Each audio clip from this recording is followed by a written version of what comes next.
Почитувани, коалицијата СДС, ДУИ изведува со Стефчо Јакимовски, отворено се заинтересирани и фаворизираат бизнис вреден повеќе од 600 милиони евра за нова бетонизација на Карпош.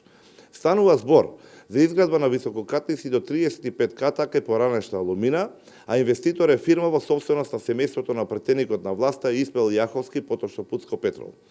Бизнис интересот на СДС и ДУИ да се изградат 353.491 метар квадратен стамбено-деловен простор на ултралуксузна локација, со што од тој дел на Скопје ќе направат инфраструктурно тесно грло и ќе го отежат живеењето како на потенцијално новите жители, така и на постоечките. Зошто власта на СДС и ДУИ го турка овој проект? И зошто се ставени во неговата одбрана? Нафтената компанија Пуцко Петрол Насмир Јаховски, син на пратеникот од ДУИ Испел Јаховски, е компанијата која сака да ги гради висококатниците. Бетонизацијата на Алумина е во директна корист за ДУИ. За бизнис од 600 милиони евра, Јакимовски е претворен во портпарол на оваа политичка бизнис коалиција наречена СДС и ДУИ. За интерес од 600 милиони евра ќе има нова бетонизација на Карпош. ВМРО ДПМН е отворено против и ќе ги спречи ваквите налудничави бизнис планови на власта.